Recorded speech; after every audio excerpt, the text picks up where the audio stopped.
अस्सलाम वालेकुम स्टूडेंट, सुनाए क्या हाल। अच्छा स्टूडेंट, हमने एफएससी पार्ट 1 का चैप्टर नंबर 2 स्टार्ट किया था। तो पिछले लेक्चर में हमने देखा कि हमारे पास रेक्टेंगुलर कंपोनेंट्स क्या होते हैं, किसी भी वेक्टर के रेक्टेंगुलर कंपोनेंट्स क्या होते हैं। उसके हमने कुछ एमसीक्यूज और न्यूमेरिकल को भी सॉल्व किया था। तो आज का जो हमारा टॉपिक है वो हमारे पास है addition of vector by using rectangular components of vector. हमने दो वेक्टर को जमा करना है किसके ज़रिए, उसके जो कंपोनेंट हैं, उसके जो एक्स और वाई में हिस्से हैं, उनको यूज़ करते हुए हमने दो वेक्टर को जमा करना है। तो मेरा नाम जहीद इमरान और आपका ये प्यारा सा चैनल फिज़िक्स एकेडमी। तो चलो स्टार्ट करते हैं। हम आज का जो हमारा टॉपिक है वो हमारे पास है addition of vector by using rectangular components of vector. तो जिस तरह हमें नाम से ही पता चल रहा है कि हमने वेक्टर को जमा करना है वेक्टर के हिस्सों से। तो बुक पे हमारे पास एक तस्वीर होती है, बच्चे जब भी उसको देखते हैं वो परेशान हो जाते हैं कि इतनी अजीब सी तस्वीर है, वैसे ही वो उसको छोड़ देते हैं। तो वो समझते हैं पता नहीं अब ये क्या बला चीज़ है। तो अब हम देखते हैं, पहले हम उसी पिक्चर को देखते हैं, अच्छी तरह उसको समझते हैं। पहले हम उस बला को देखते हैं कि आखिर वो क्या चीज़ है। जब वो समझ आ गया तो फिर चुटकियों का कमाल है। तो हम देखते हैं, बुक पे हमारे पास बना हुआ है ऐसे। ये हमारे पास वो कहते हैं, इधर हमारे पास है वाई एक्सिस और इधर हमारे पास होता है स्टूडेंट एक्स एक्सिस।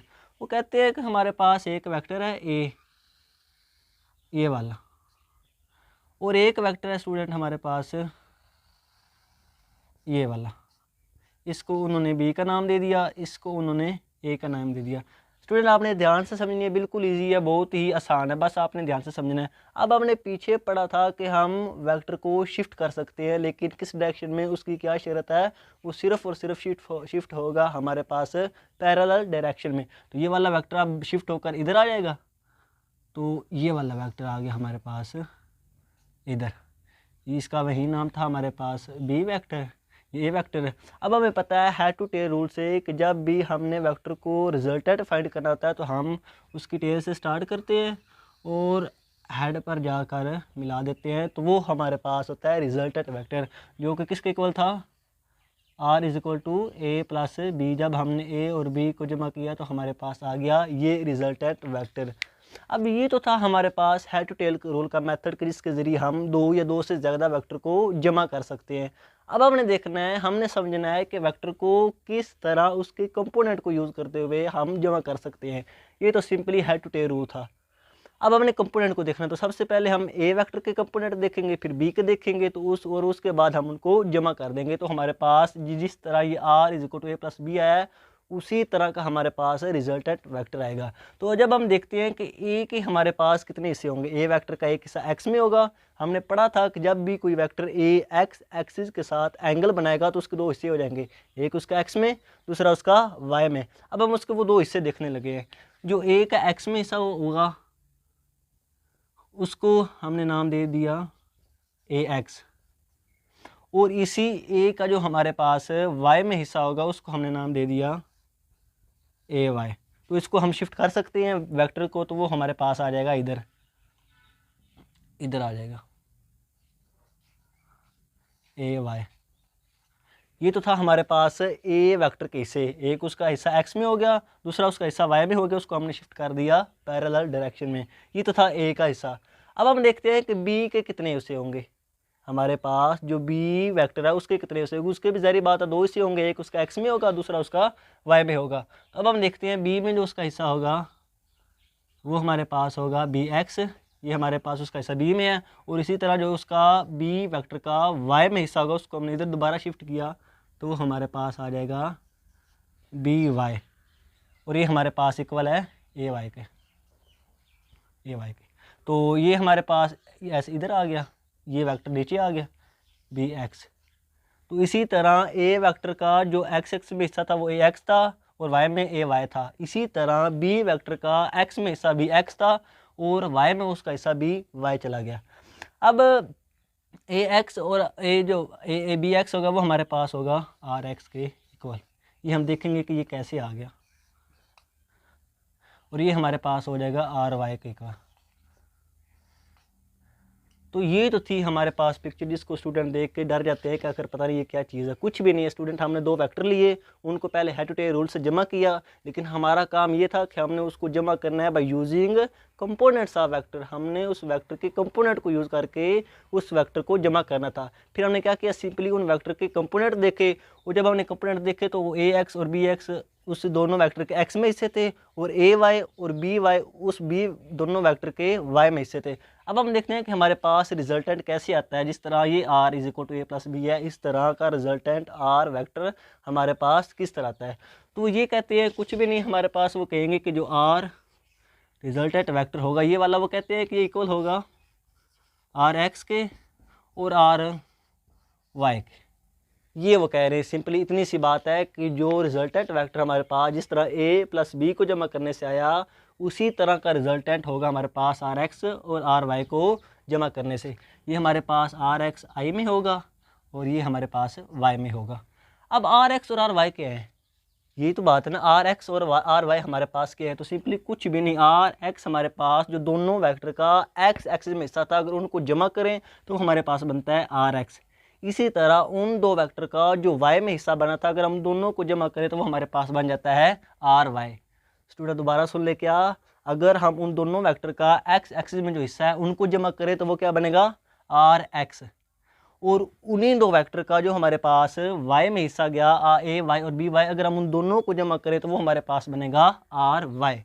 अब क्या करना है, आर एक्स भी आ गया, आर वाई भी आ गया। अब हमने उस आर एक्स को जमा करना, इधर आर एक्स को इधर पुट कर देंगे और फिर आर वाई को इधर पुट कर देंगे, तो फाइनली हमारे पास उस वेक्टर का रिजल्टेंट वेक्टर आ जाएगा उन दो वेक्टर को जमा करने से। जिस तरह हेड टू टेल से हमारे पास रिजल्टेंट वेक्टर आया, सेम उसी तरह का रिजल्टेंट वेक्टर हमारे पास आर एक्स और आर वाई को जमा करने से आएगा, जो कि आर एक्स उन दोनों वेक्टर का एक्स में हिस्सा होगा और आर वाई उन दोनों वेक्टर का जो वाई में हिस्सा होगा। उनको जमा किया और हमारे पास फाइनली रिजल्ट आ जाएगा। अब हम देखते हैं कि आर एक्स है क्या। तो अब हमने आर एक्स को देखना, सिंपली स्टूडेंट आर एक्स कुछ भी नहीं है, उस वेक्टर दोनों वेक्टर का एक्स एक्सिस में कितने हिस्से हैं उनको जमा करने से हमारे पास आर एक्स आ जाएगा। तो हमारे पास इन दोनों वेक्टर का एक्स में कितना हिस्सा है, एक ए एक्स है दूसरे का बी एक्स है, हमने इनको जमा कर लिया student, A X plus B X. Simply इतना सा काम था। अब देखने आर वाई, आर वाई क्या था, उन दो वेक्टर का जो वाई में हिस्सा जाता है उनको जमा करने से हमारे पास आ रहा था आर वाई। वो किसके इक्वल था, A Y plus B Y, B Y. ये जी हमारे पास इक्वेशन है, इसको 1 कह लेते हैं हम, इसको हम 2 कह लेते हैं स्टूडेंट, इसको हम 3 कह लेते हैं। हमने फाइंड करना है आर वेक्टर। हमारे पास ये इक्वेशन थी, आर एक्स चाहिए था, आर वाई चाहिए था। अब हमें दोनों आर एक्स भी मिल गया है, आर वाई भी मिल गया। अब हम सिंपली इसमें पुट कर देंगे तो हमारे पास फाइनली रिजल्टेंट वेक्टर क्या आएगा, आर एक्स की जगह क्या स्टूडेंट आएगा, ए एक्स प्लस बी एक्स, ये आई कैप आ गया। दोनों हमारे पास एक्सेस में होंगे, आई यूनिट वेक्टर उनकी डायरेक्शन बताएगा। इसी तरह आर वाई की जगह क्या आएगा, ए वाई प्लस बी वाई, और ये दोनों हमारे पास किस एक्सिस में होंगे, वाई एक्सिस में होंगे। ये तो था स्टूडेंट हमारे पास आर रिजल्टेंट वेक्टर, जो जिस तरह हमने ए प्लस बी को हेड टू टेल्स रूल से जमा किया, बिल्कुल उसी तरह अगर हम उन वेक्टर्स को उनके कंपोनेंट से ऐड करें तो सेम हमारे पास आर इज इक्वल टू यही उसका रिजल्ट आता है। अब हमें पता है कि रेक्टेंगुलर कंपोनेंट, वो जो कंपोनेंट है ए एक्स और जो हमारे पास ए वाई होगा, वो हमारे पास आपस में परपेंडिकुलर है, म्यूचुअली परपेंडिकुलर है, 90 के एंगल पर है। और जब भी कोई दो वेक्टर हमारे पास 90 के एंगल पर होंगे तो उनका रिजल्टेंट कैसे आता है, बीच में से। स्टूडेंट ये इधर देख लें। अब हम देखते हैं कि क्या हमारे पास ये आर, इसको हम कह देते हैं ए, और ये जो आर था जो ये इसको हम कह देते हैं सी। ये हम देखते हैं क्या ये बराबर है या नहीं बराबर। हमने रिजल्टेंट निकाला पहले हेड टू टेल रूल से, फिर हमने निकाला उनके कंपोनेंट्स को यूज़ करते हुए। अब हम देखते हैं कि क्या ये रिजल्टेंट दोनों सेम हैं या नहीं। सेम होने चाहिए, क्योंकि हमने वेक्टर को जमा किया है, चाहे हेड टू टेल रूल से जमा करें चाहे उनके कंपोनेंट को यूज़ करके जमा करें, रिजल्ट सेम आना चाहिए। तो अब हम देखते हैं कि क्या रिजल्ट सेम आया भी या नहीं। हमने ये जो सारा पढ़ा क्या हमारा ये बेकार तो नहीं गया। तो अब हम देखते हैं इनको ऐसे, ये इधर छोटा सा बना लेते हैं रेक्टेंगुलर कंपोनेंट। तो हमें पता कि जब भी दो वेक्टर आपस में 90 का एंगल बनाएं तो उनका जो रिजल्टेंट आता है, हमने पिछले लेक्चर में पढ़ कर आए कि जब भी दो वेक्टर आपस में 90 के एंगल पर होंगे तो उनका जो रिजल्टेंट होगा वो हमारे पास उसके बीच में से जाएगा। अगर 45 का एंगल होगा तो वो बिल्कुल बीच में से जाएगा। एंगल पे डिपेंड करता है, जितना एंगल एक्स में ज़्यादा होगा हमारे पास, जितना एंगल ज़्यादा होगा उतना हमारे पास उसका हिस्सा वाई में चला जाएगा। फ़र्ज़ करो अगर 60 एंगल है तो ये इधर आएगा, अगर 90 है तो बिल्कुल ये इसके पैरेलल आ जाएगा, अगर 30 है तो ये इधर आ जाएगा, अगर 0 एंगल एक्स के साथ तो ये बिल्कुल इसके पैरेलल आ जाएगा। तो अब हम देखते हैं कि हमारे पास क्या आर और ये वाला आर सेम है या नहीं। तो हमने इसको ड्रा किया और हमें पता चला कि इसकी जो दो कंपोनेंट थे हमारे पास आर एक्स और आर वाई वो आपस में म्यूचुअली परपेंडिकुलर हैं। तो ये आर एक्स आ गया, ये हमारे पास आ गया आर वाई। और हमें पता कि जब भी दो वेक्टर म्यूचुअली परपेंडिकुलर हों तो उनका रिजल्टेंट हमेशा उनके बीच में से जाता है। तो ये उनका रिज़ल्ट आर हो गया। देखो स्टूडेंट, ये बिल्कुल उसी तरह का नहीं है जिस तरह का ये आर था, जो इस ए और बी का रिजल्टेंट था, बिल्कुल इसी तरह का आर एक्स और आर वाई को जमा करने से हमारे पास जो रिजल्टेंट आया वो भी बिल्कुल उसी तरह का ही होगा। तो यहाँ से क्या पता चला कि हमारे दोनों रिजल्टेंट आपस में सेम है और हम वेक्टर को जमा कर सकते हैं उनके कंपोनेंट्स को यूज़ करते हुए। अब ये तो था हमारे पास आर वेक्टर आ गया। अब हम देखते हैं इस आर वेक्टर की मैग्नीट्यूड क्या होगी। तो मैग्नीट्यूड स्टूडेंट कुछ भी नहीं करना, हमें पता है कि हमारे पास जो भी हमारे पास आई के साथ तो उसका स्केयर, जो भी हमारे पास जे के साथ तो उसका स्केयर, और उनके ऊपर हम अंडर रूट लगा देते हैं। तो कुछ भी नहीं करना। मैग्नीट्यूड के लिए हमने आर ऐसे लिखा, मैग्नीट्यूड क्या करना, आई के साथ जो उसके साथ है उसका स्केयर कर देंगे,